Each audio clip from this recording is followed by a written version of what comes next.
Well folks, today we're going somewhere quite special. I'm going to take these VHS to donate to a very unique store. Well, unique for 2024 anyway.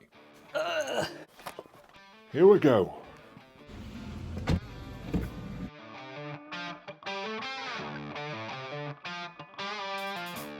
This is Rob.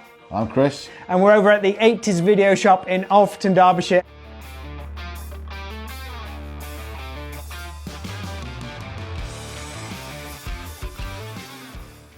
Hey up, Duck. Phil, how we doing, mate? Not bad. I've got some stuff for you. Got some gold. Some nice VHS. Some treasure. Dump it down here. Throw it down. Plenty of dust on there, which is always a good sign. I like cleaning them. It's quite rewarding. Look what we've got here. We've got lots of gear. These have been dug out from my father-in-law's house, so they're in a bit of a state because they've been laying around. It's fine, mate. It's always good just to deep dive in. Yeah, that side of the light. Dodge the lights, mate. Yeah. I wasn't sure if these sorts would be any good for you that recorded off TV. No good for me, but I know people have got more time on their hands than I do, so they can dive in and go through and pull out any adverts or any news things, and because that's the stuff that you can't find anymore. I guess it was gone to the world. I've always thought about making some kind of collage of all the different tape boxes, classic Scotch ones and all that kind of thing. Yeah. So. Re-record, not fade away. If it's Scotch, it's guaranteed for life. Straight to video store. Yes. What inspired you to create this? Madness, basically. Straight to video, the actual name, dates back almost 10 years ago, and I used to do like a music project called Straight to Video, which was like covering movie soundtrack songs, all my favourite songs from the 80s and 90s. That became a podcast called Straight to Video. Then a couple of years ago, me and I guess I can call him business partner, a friend of mine, Chris, went to Florida for a couple of weeks and we're queuing up for the Hagrid's ride in Universal. It must have been really hot that day because we started spitballing ideas. And he says, I've just got this spare room upstairs. I want to do something cool and retro. Yeah. So I was like, hey, fancy recreating a video shop? Because I got back into video collecting. Nice. And I've been into a few pop-up video shops over a few years and just loved it. Loved people's reactions to it. And I just thought it'd be a fun thing to do. It's been nearly 2 years. Nice. Got a mishmash of stuff. It's a mismatch, here. mate. There's a couple of big boxes in here because I know you like to have the big boxes for your shelves. Absolutely, mate. Yeah, keep it as vertical limit. I went to pictures to see that. Yeah. Up there, you're not dying. You're dead. Some of them are in a bit of a state, like I say. I didn't know if you could clean them up or... I think actually Vertical Limit them. gets a shout out in Chris's film One Night Rental. Oh, does it? Of all the random films, I think Vertical Limit gets a shout out. What kind of things do you, if they're not going on the shelves, can you use these? Absolutely. Any other way? People still, these are like the sell-through ones, so in the slightly smaller boxes. Most people are familiar, so they're the style you used to rent from the video shops, and then the ones you get from HMV and Woolies, they're slightly smaller. Try and keep it as authentic as possible to the old school video shop, so the big box ones are great. Also in the shop we have retro arcade machines. I had to take a little bit of time to play some Street Fighter. We've got our own eBay page, which anything we sell goes back into the running of the shop. Nothing goes to waste. Charity shops don't even take them anymore. They just get thrown away and become landfill, which is such a shame. But we all spent thousands of pounds on these. See, that's why I wanted to bring them in, because I didn't want to send them to landfill. I wanted someone to get some kind of use out of them, or just enjoy them in some way again. And if you can use the cases alone, if you can. I'm always use the upgrading tapes cases. Videotapes, they take some hammer, but cases take some battering. There's another big box one here, Executive Decision. Bit of Kurt Russell and Steven Seagal is low down in the pecking order at this point. Spoiler, he dies very early on. Does he? Okay. Get him on the poster though. Get him on the poster. No spoilers, no more spoilers. I've just seen the reaction to a couple of customers that have just come in. What kind of thing did they buy? What did they take away with them? 'Cause I saw the excitement level. It was incredible. That's the infectious. cool thing, especially when people come in. A lot of people travel to the shop. They see it online on Facebook. They have an idea what to expect, but it's the people who are just walking past, like, what's in there? And then come upstairs and have no idea what it's going to hit them. A step back in time for a lot of people. But yeah, those people came in, had their minds blown. They had wrestling on the TV. The guy recognised his old curtains in our 80s bedroom. Tell me you can't remember these curtains. And he picked up a Beaver's top from Team Wolf, some retro socks, an E.T. plush doll. So he was loving it. Stuff you can't get everywhere else. Another indie box set. You see this quite a lot. Add it to the collection. Double bill, The Craft, an urban legend. That's when like all the 90s horror became back in fashion again. Craft's a great film though, really, really good. We are the weirdos, mister. No idea where these have been stored. I will tell you, God. they're awful, aren't they? I didn't know if Wow. you can use. They can go straight in the bin if they needed to. There's some them. terrible state. You know what's rewarding though, if you clean them up and they do look good. Yeah. That's great. Someone was a fan of Due South.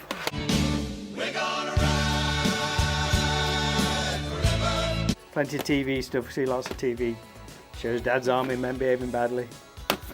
And the Friends videos. Can't escape Friends videos. I saw you sell some VHS earlier today as well, and so people still come and actually purchase VHS tapes. Absolutely, yeah. It's getting more and more popular. There is a market for it. Lots of Facebook groups selling trade tapes. That's why I wanted to bring the tapes that I bought into you, in the hope that you'd be able to use it to sort of fund this, because really, it's more like a museum. You do have some retail things through, but the care and the attention to detail and just the feeling, the nostalgia, it's almost like a museum. Absolutely. So, that's the easiest pitch when people say, what is it you do? yeah. Like, do you rent the tapes? Do you sell the tapes? Well, no, we are effectively a museum. Oh, mate, all these will clean up fine. Give me something to do, mate. Thank you so, so much. You're welcome. So besides the video shop that we've just seen through there, they also have set up this little museum type room. It's my 80s childhood. It's my bedroom growing up. We've got the TV in the corner with the video player. We've got a shelf full of knickknacks and memorabilia. It's awesome. The nostalgia, it's wonderful. It's great. I mean, the posters and everything. There's such great attention to detail all around here, even down to the books. Anyone remember this one? Everywhere you turn in here, there's something else. Millennium Falcon. Got the hoverboard from Back to the Future 2. Evil Dead poster. It's terrific. Besides the arcade machines through there as well, we've got an original Mega Drive. Adventure game. And who else had this kind of Star Wars quilt cover? I know I did. Do you fancy showing me some of your favourite titles on the shelves? Absolutely. Because I keep eyeing them up. Let's do it. Oh, yeah. If you want to give a few favourites. Talk about this kind of stuff. Horror section is always the bit which everyone was drawn to. We have got a lot of tapes here, but I do save all my favourites at home, because I still collect myself. So I think I've got pretty much all the Nightmare on Elm Streets at home, but we've got a couple of doubles. So Nightmare on Elm Street 4, still my favourite. First one I saw at the cinema. 4 is your favourite? 4 is my favourite. It's got a What's special place in my heart. It's directed by Rennie Harlin. It is, I think. The Cliffhanger and other stuff. Yeah, what's he just done? He's just done The Strangers, I think. Oh, yeah, yeah. Die Hard 2. Die Hard 2, that's it. 4 is not the worst. It's great. It's got all the best effects, without doubt. No one can argue on that one. Teen Wolf is a favourite. Teen Wolf's a classic. Teen Wolf is great. Have you seen the Michael J. Fox documentary that was on I've Apple not TV? seen it yet. I need really to see good, it. really good documentary. Both Chris and I love Adventures in Babysitting. And for anyone's watching from America, A Night on the Town. There's another one that I've seen that has a different title in America. I saw it on your shelves. Let me have a look. Okay, what you found? This is the movie Deadly Pursuit. I think it's a cracking film. It's still not on like Blu Ray. I've got the DVD still at home, but they've not upgraded it since. Do you know what that was called in America? I did know, because it's got Beatrice Bopple from A Nightmare on Elm Street 5 in there as well, actually. Go on, tell me. It's called, I can't remember. No, I can't remember it. It's called Shoot to Kill That's in it, the US. there you go. Yeah, yeah. It's really good. It's amazing some of the name differences that come up because Weird. some just I think seem Deadly Pursuit. ridiculous. I think I prefer Deadly Pursuit. A classic one for the VHS shop, which looks amazing. Just in the yellow box which they did, 1989 Batman. I do like they had some balls in America. It was just the logo. Yeah, yeah. Without any wording on there, which I always think's great. What were you thinking? So we've got, come here, Yeah. you know where I'm heading. I'm quite surprised. It's the first time in a video shop I've seen a section. Totally Paulie, the Paulie Shaw. The Paulie Shaw section. I love Paulie Shaw. I think he's great. When I was getting into hard rock, just around the turn of the decade, as the 80s roll into the 90s, Paulie Shaw was massive on MTV. We's a little juice. California Man came out. Another one with a different title in America. Encino Man. Encino Man, yeah. Which had Vince Neil, You're Invited but Your Friend Can't Come on the soundtrack.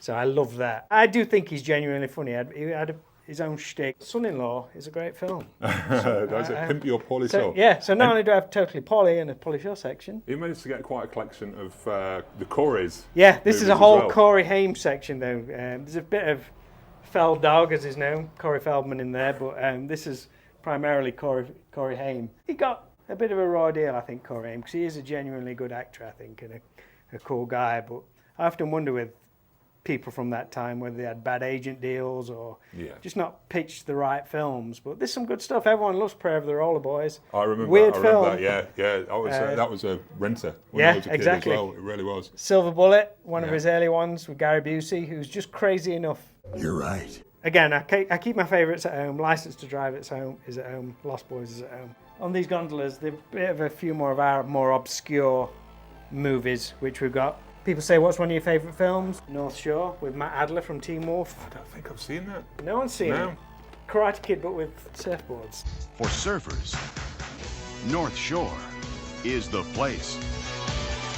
Garbage Pail Kids we've got, which we recently added to the collection. Yeah, you could say it's a new release. It is a new release. It's new in the shop. On Blu-ray, yeah. But all these are rentals as well, even though they're in the smaller boxes, which people can see. We spoke about that earlier. But some rental tapes did come in small boxes, such as these. Yeah. So, Cat from Outer Space, an old Disney film. Another Disney film which people have a soft spot for, Condor Man. Bit of a strange one. Michael Crawford's. Some others do have them and all that kind of thing. Trying to be a superhero. But I think what people like about Condor Man is the outfit and the car, which are really badass. One thing that stuck out to me while I was going through the shelves is how many of these titles are still recognisable to today's audience. I mean, we've got Beetlejuice. That's got its sequel incoming this year. We've got Child's Play. Obviously that's had a lot of sequels, and it's got a TV show currently running. There's also Roadhouse. That's got its remake currently running on Amazon Prime. It's amazing how many of these franchises still live on today, some 30 or 40 years later. So I could stare at these things for ages. Got Caravan of Courage. An Ewok Adventure. Which I went to the pictures to see. Did you? I went to the cinema to see. I don't think I got a cinema release in America. How old are you, man? I'm 50 this year, dude. I'm getting old. I'm well up there. Have you seen Porky's? Thank you very much for... People come and visit us. Check them out. Where are you located? We are located in Alfreton, Derbyshire, 10 minutes from junction 28 of the M1. Nice and easy to find with the Wetherspoons next door, so you can grab a cheap coffee afterwards. There we go. Now, Rob isn't the only person that runs this place. We've got another guy called Chris. So we're going to see if we can find Chris and have a word with him, because he's done something quite special in this shop. So we're going to talk about that in just a second. As well as donating the VHS tapes, we also found a couple of TV sets and an old VHS player, which we also donated to the store. Straight away, Rob was able to lease out one of the TVs to someone that was making a documentary movie, so I'm happy that these things are already getting some use. Chris has done something rather insane for a video shop to do. Rather than me trying to explain it, what did you do, Chris? What did you do? I don't know. I made a big mistake, Phil. I made a film. I'm sort of aware of its limitations, but I'm well happy with the final result. He's made a film in his video shop, his own film. 80s video shop, I can help. Independent Definitely, production. and yeah, it was all shot like on the fly, proper seat of the pants, guerrilla sort of nicking shots here and nicking shots there, even though it's mainly based here. With just some shots on the streets and some weird and wonderful things happened just because it was just unplanned. But everything sort of went really well. When a problem came up, the solution was better than the original. Someone didn't turn up. That was the biggest thing when you're trying to collaborate, everyone to come and do a movie at this level. But I think, because we're doing a sequel as well, I think we can, having looked at other films, I'm silly, it's a trilogy, so, I'm sorry. Threequel already. Yeah, I've not written, I've nearly finished the second one. I've seen Porky's.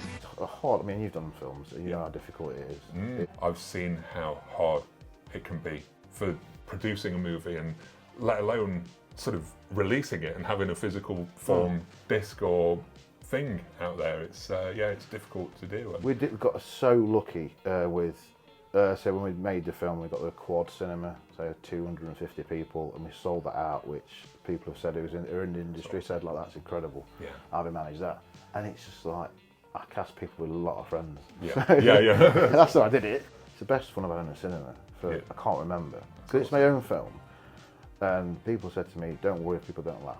But the response was unreal. Yeah. It was like, I wish I'd have recorded it. I wish I'd put a camera at the back of the cinema because people were laughing. And I'm having Porky's. There's a little bit of a twist in it and people gasped. So I was like, I can't believe that. That's amazing. But I'm not naive to go, yeah, I'll crack this movie business. Yeah. I think we made a pretty good effort of it, considering everyone was his first pop at it. Let's tell people what the movie is. It's called One Night Rental. We have got it on Blu Ray. That's a Blu Ray cover by Simon Bennett. And then we've got also the premiere cover, which is a DVD. So 2 covers nonetheless. And then we've got an American release coming soon, which is which has got commentaries on it and some deleted scenes. We've got a VHS coming soon. Yeah. So we just worked on that. We've got a few copies off the press now, so we worked out how to do that. And that'll be available in the next couple of weeks. So yeah, they're all available from our website. Excellent. Thank you very much. That's all right, thanks very much. When are you producing the sequel? We are going to be shooting part of it next month, and it should be done by the end of the year. Yeah. It's good to put time constraints on it, because I think it makes you more creative and quicker. Yeah. And my example is Terminator 1, Terminator 2. So Terminator 1 is my favourite, because it was under constraints. Same with Star Wars. Star Wars is the best, and it gets progressive, it gets worse when it gets more money and more time. Yeah. I always think, constrain things, smash it out. So yeah, I have to give myself a deadline as I'm a lazy bitch. It'll run into like 3 years down the line. I'll be too old then, depending on people's schedules. Thank you very much for your time. No worries, mate. Thanks a lot. Thanks for popping in and support Phil's channel, because it's amazing. Right. Good job on it. Let me get your cash then.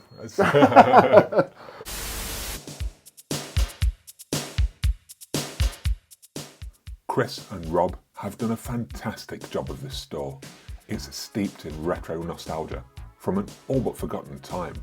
It was a joy to visit and tour around, and I thank the guys for their time. If you would like to support the 80s video store in any way you can, I'll drop the links below in the description. I hope you've enjoyed this look around this magical retro store. Don't forget to drop a comment below, like, subscribe, share, etc, etc. Thanks for watching.